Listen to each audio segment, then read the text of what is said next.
Hello and welcome to another episode of Prime Time, the interview series where I always try and have an insightful conversation with an inspiring youngster. This episode is no different. In fact, it's very special because a lot of us make tall claims about being charitable, about being sensitive, about being aware. But here is one young individual, Vatsala Sharma, a high schooler from Delhi, who has really gone above and beyond. And I can't even say that social work is her passion. It seems to be her singular focus and driver, and she's completely devoted and dedicated herself to it. Her work is remarkable. It's extremely inspiring to hear about. So, without further ado, let's welcome Vatsala onto the show and understand from her how this whole journey got started, what her motivations are, and how she manages to do so many different types of social work whilst being a high schooler in senior school. Vatsala, welcome. Thank you so much, sir. It's really an honor for me to share the screen today with you. Thank you so much Not, for having me here not at today. all, not at all. It's my pleasure entirely, and I think that whoever watches this interview ought to know about you and the amazing work that you're doing. So we come to the work in a bit in detail later, Vatsala. But before that, in your own words, why don't you introduce yourself to our viewers? Tell them a little bit about yourself, your growing up years, where are you from, what do you enjoy doing apart from social work, all of that. All right. So, hey everyone, my name is Vatsala Sharma. I am a 12th grader humanities student from Cambridge Cushion Vaspuri, and I hail from New Delhi, India. When it's about me, I am a young social and an animal activist and environmentalist, orator, and you can say a social worker. I am a law aspirant. Um, when it's about my personality, I'm someone who is keen to try hands on different things. I love to explore different aspects that exist around me, and I am just thriving with the will to make a difference, to make an impact in the society and in our youth. That's wonderful. Tell us a little bit about your family, who's at home, and all that. I have a small family. I do not have a joint family or a very big family. I have my dad, my mom, and my younger sister, along with my grandfather. And yeah, activism is something that is my all-time hobby, and social work is something that I love doing the most.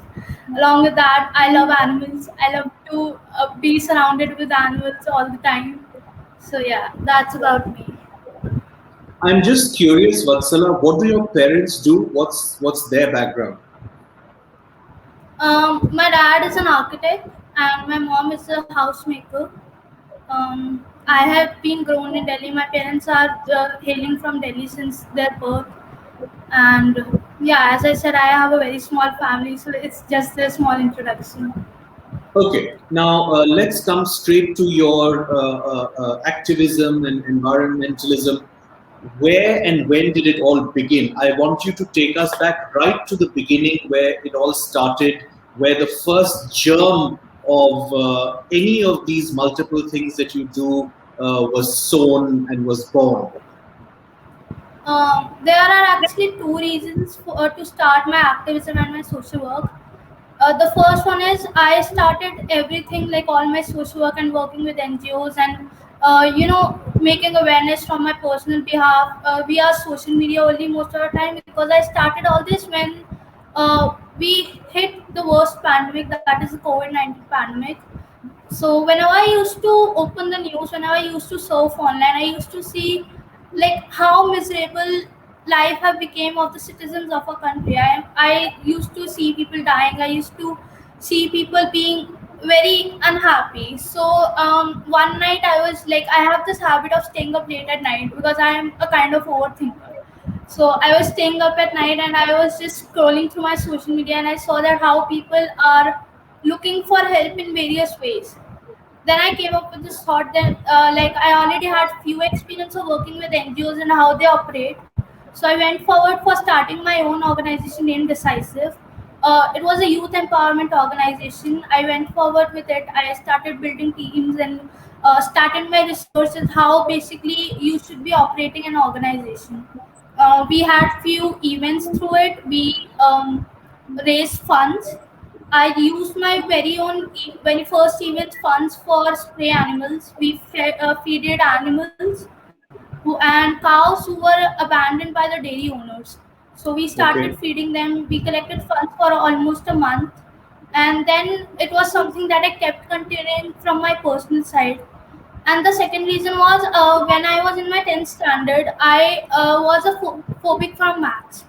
So Okay. the thing was that that phobia from maths made me so much underconfident, so much self-hatred that I used. I like until one point I realized that all my potential and all my all my dedication I diverted towards one thing that does not even belong to me. And after when I got promoted to 11th, I got humanities. That was and I the subjects I desired for. I realized that I actually wasted a long time span of my life into something that was not even made for me. So that's how I started indulging myself into activism, and then I found it very much interesting. And it was like that. Okay, this is something that actually belongs to me. So that's how I just started, and then honestly, I just never looked back. It was like, okay, this is something that I want to excel more and more in life. And honestly, this is the only thing that helped me a lot to start loving myself. I became a kind of self-obsessed for myself, and I had a more positive approach in my life. So yeah, that's how it impacted a lot of in my life in a very positive way. Well, it's very, very brave and candid of you to share intimate details so openly. So I really admire that and congratulate you on it. Now, Vatsala, tell us about each individual endeavor of yours a little bit more in detail. हर जो चीज आप कर रहे हो अलग अलग चीजों के बारे में just tell us in detail. Okay. So I will start from the starting. I started my first organization in 2020 named Decisive. We are working until now on youth empowerment through the organization. We conducted events that can help to gain more confidence, like public speaking and debate. We conducted events like you can say art contest, talent hunt contest, through which we can appreciate the people who are having expertise in different fields, and we can appreciate their interest. The second organization I came forward with is Rutu Chakra Delhi. It is an organization that advocates in menstrual health and menstrual awareness. Okay. I'm working with the Girl Up UN campaign named Girl Up Noor.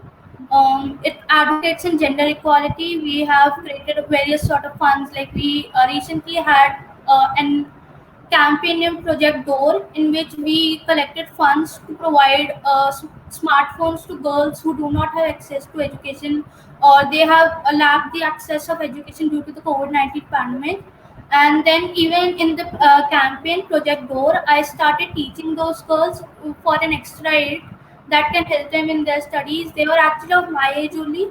So I started teaching them history and English, which can help them more in their studies. Mhm. Then recently I came up with a campaign named Youth Fights COVID. It is a COVID relief campaign, which is for the people who have been facing a financial crisis. Like there are people like peons, the school bus drivers, cab drivers who have recently lost their jobs and their Sure. livelihood. So Right. it's a fundraiser campaign which helps to raise funds and provide ration kits to those people who don't have access to even one-time food. So yeah, and How does this individually, fundraising? Sorry, I was just other saying than that that, I have how does this fundraising campaign work? How do you raise the funds, Vatsala? went forward with crowdfunding platforms like Okay. Eco. Okay. We went forward to this, and we had fundraising events through which we can raise the chances of getting funds. And yeah, that's how we work. Basically, it's all online only due to the zero fiscal campaign criteria. Right. Okay. Carry on. Yeah. Other than that, that's all. And other than that, I'm having my own individual feeding drives for the stray animals. Like I have this habit of waking up and making chapatis and carrying biscuits with me for the stray cows that are abandoned by the dairy owners, and for the stray dogs and cats. So yeah, that's some work I am doing. So how do you, what is typically your day like? Because you seem to be doing so much. So how do you fit it all in, or do you have separate days dedicated to separate work, or how does it work? Honestly, firstly, I'm a night owl, so it's like I have my mind always working on something to be productive enough.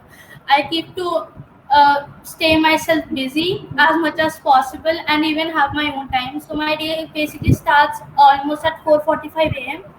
I Okay. have this habit and I love to watch sunrise. So I go on my terrace, I watch sunrise. I carry some food with myself for putting on my terrace for for the birds and the squirrels. Then after keeping the food, I come down. I prepare myself breakfast because cooking is one of my side hobby. You can say. Okay. Other than that, then I have this habit of preparing chapatis, 15 to 20 chapatis for the stray cows, as I told. Then I go to my feeding areas to feed the animals. Coming back home, I live a very normal and simple life. I So have a time how do where you, Vatsala, sorry to interrupt you. How do you logistically do this? For example, how do you travel to your feeding sites? honestly, my parents are very supportive, touchwood, and I find this as a very plus point. So Right. mostly my dad travels with me, or other than that, Okay. even after coming from an Orthodox family, my family trusts me. So I've been allowed to go out alone because Okay. they know that I'm doing something good only. So I've been Sure. allowed to go out alone to my feeding areas. Right.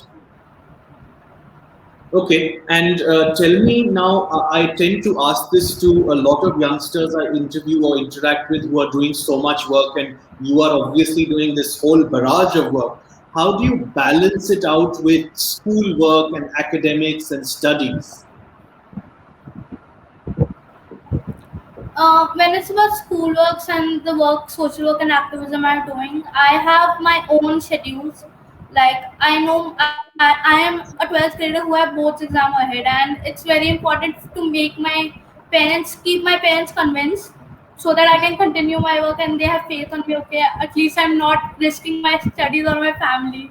So Sure. as I told, I'm a night owl. So I have my almost from 10 to 11 a.m. I have my time aside for my studies, and I almost study until 2 to 3 a.m. Or Okay. until I couldn't sleep. So yeah, that's how it works. And if I have something extra to do in my academics, I make my own schedules. I prioritize my work. Okay, this is something that is important in activism and social work. So this is something that I will keep aside as my priority and a to-do task to complete until today only. And other than that, I make my task like which assignment should I be doing, which subject notes I will be making aside so that I can complete them even simultaneously. So if you're studying or if you're up till 2 a.m. and you're waking up at 4:45, then you're barely getting any sleep. It's true somehow, but then I have my father who is like that you are a 12th grader, you will be an adult like 18 next year. So it's good that you have as less sleep as possible and you can live on tea and coffee. So he's like that. He is very comfortable with this. Okay. Although the thing is that my family and I am very much happy and proud of the fact that I am at least utilizing my time, even if I am having a small amount of sleep. All right. Now, tell me a little bit in all your social work and activism put together, जब से शुरू हुआ है, what are some of the challenges you have faced, and what is some of the support you've got, and from which kind of people? So let's talk about the Um, challenges first. Okay. So when it's about working with organization and NGOs, I'm kind of person, as I told, I'm an easy to talk person. So there was not any sort of challenge that I faced in working with teams or in working with organization. The only challenge I believe I faced on a very huge level is the criticism I've got from the public. Like whenever I used to post something on my social media, there were people who used to be sending me abuses, sending me threats, and they were like people who used to tell me like with so much negativity that you are doing something wrong. You should be going and focusing on your study. Like this field is not meant for you. So that was the type of comments that I got, No, and so it's I'm not. again, Vatsala, I'm sorry to interrupt you. Give me a specific example of a post that you did which attracted so much trolling and hate. For example, what did you post that people did not like? Yes, exactly. I was coming to that only. So, recently I remember I posted something that was about normalizing nudity. Okay, normalizing nudity and celebrating your own body, being comfortable on your own body. And I posted about transphobia and the way transgender communities are treated. So there were people who had so much outrage, especially for when I talked about normalizing nudity. There was like so much outrage that this is not our culture, this is not our women, and the females of our house walk, or this is not the way they live. So that was one of the major topic that made me have so much of we can say abuse and hatred. Right. Recently, I even talked about this Israel and Palestine conflict. Hmm. Again, people have their own, people have their own perspectives and their own opinions on the social issues that exist around us. If I'm someone who is supporting a specific side due to so and so reason, and there is someone else who is supporting the other side due to so and so reason, they find it very much offensive that why are you not having the same views as we are having. So Sure. this is something, like different opinions are something that make me have a lot of hatred and lot of abuse from the side of people. And as being a feminist, it becomes a way much difficult for me to express my opinions without getting any sort of hatred or abuse. Sure, I can understand that. And now let's talk a little bit about some of the support you've got. Of course, you mentioned that your family is very supportive, but even apart from them, there must be some few friends or certain maybe organizations or mentors or somebody who's been your support system. Other than my family, I have my friends who are supportive, and those friends are something that I've created through my field only. Like they have got to know by my activism and my social work only. Other Okay. than that, I have my internet family that comes forward to me and appreciates me in the comment section and send me DMs that ma'am or Dee, you are so much inspiring, you inspire us so much. It's like it gives you a vision in the future, it gives you a vision ahead Certainly. to Sure. understand that the work you are doing is worth it, and you are actually doing something that is making like helping to complete your goal. So that's how it works. Other than that, I have my classmates, because I can say that as I told you, I had a phobia from maths. I became so Sure. much anxious and like that. So I had my classmates who have seen a phase of mine where I was so much isolated kind of child, and then I have transformed into someone who is so much active and so much like a rebel kid on the internet, especially. So I have my classmates saying that, "Oh my God, you have changed so much. We are loving this version of you, and we love the way you are becoming now." So yeah, I even those type of comments seem to me like a big appreciation. So yeah. That's so wonderful. It's just absolutely beautiful to see a transformation story right in front of me because, once you've gone through a period of questioning yourself and your self concept and self confidence have taken a beating, and then to emerge from that and find your calling and transform into the best version of yourself is absolutely wonderful. Okay, so Vatsala, what future plans now, both in terms of all your social work and activism and otherwise? Um, when it's about my career, I can say I'm looking forward to go in the field of legal. Like I Okay, admire to be a lawyer, and okay. then ahead I admire to give state judicial exams for being a magistrate. Like Mm-hmm. I come from a middle class family, so even I have my family who dreams to me to go inside the government field only. Sure. Everyone wants to have a government job. Right. And when it's about my activism field, like as I told, I'm an animal activist, so especially in that, I look myself for to have my own shelter home where I can take Okay. care of animals who require medical aid or Okay. who are fighting every day for their survival on the streets. So I look forward to give them a better life and a better lifestyle. I look myself forward for being someone who can inspire and give purposes of life to more and more people, especially to women who have came across many sort of cruelty. We cannot, firstly, we cannot ignore the fact that we live in a patriarchal society.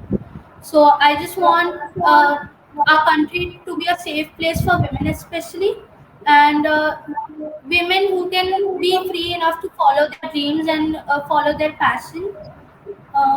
What else? I have a long list of goals and future plans. Oh, go on. Other than that, I see myself to nominate for some youth awards so that at least I can make myself feel that okay, I'm doing something, and same for my parents. Um, it's just to excel much more and more in the field. To I honestly, I'm not being able to do much work on ground due to the COVID-19 pandemic. So yeah, I look myself to be able to do as much on ground work as possible, and one of my topmost thing is to be a part of the Pride March in the upcoming year. That's absolutely amazing. You are very, very inspiring, Vatsala. Now, tell me, and for whoever watches this interview, and you personally and your various organizations, how can one find you? Where does one find you online? What are the handles? What are the what is the way of finding you or connecting? The major internet handle I'm using is Instagram, and my username is @uncannythinker, or you can even simply write Vatsala Sharma. You will be able to find me. And when it's about the organizations I'm working with or I'm leading, all of them are even present in the bio only, so that whoever just reaches out to my page, they are able to find out the work I'm doing, and they are able to connect with me or with the organizations that I'm working.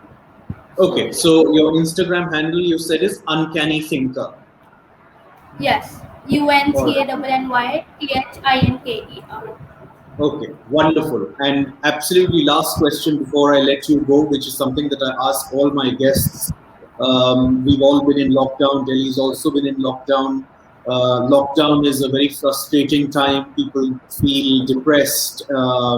There's rising anxiety. So, what are some of the things that you've been doing, and perhaps more importantly, what is the kind of advice you would give other young people so that they can deal with being in lockdown and stay sane and stay engaged and stay happy and stay productive?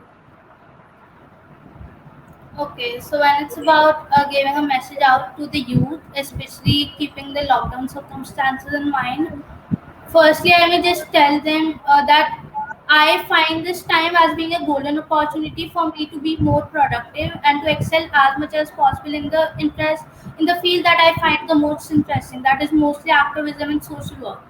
But if you are someone who have other sort of interests like music, painting, sports, so just do it. You don't need to think that what people might think or what kind of you don't need to expect anything from the public. Even if when it's about your own parents, we have like to especially to the people who come from middle class families, they have this their parents have this thinking that is my child in this doing something right or not, what will be his or her future. So just even when it's about your parents, show them that you are actually doing something by excelling and by being dedicated to that specific field. Once your parents will be able to see that okay, you are achieving something, trust me, they will be the one and the only person who will be the first in the line to support you and to be there standing with you. Other than that, do not overthink. it's lockdown is something that is just a phase, and that is not something that is going to be staying forever. And honestly, I'm a kind of person who is so tense about my college life that is just going to start another year. But still, I'm giving this advice to do not overthink and just um, focus on the things you are doing currently, because as much dedicated and as much passionate you will be for the present, the more beneficial outcomes will be there for the coming time. And if when I'm giving out a message through this platform, I'll be liking to give a message to the parents also. Do not over stress that what will be the future of your children or your kid.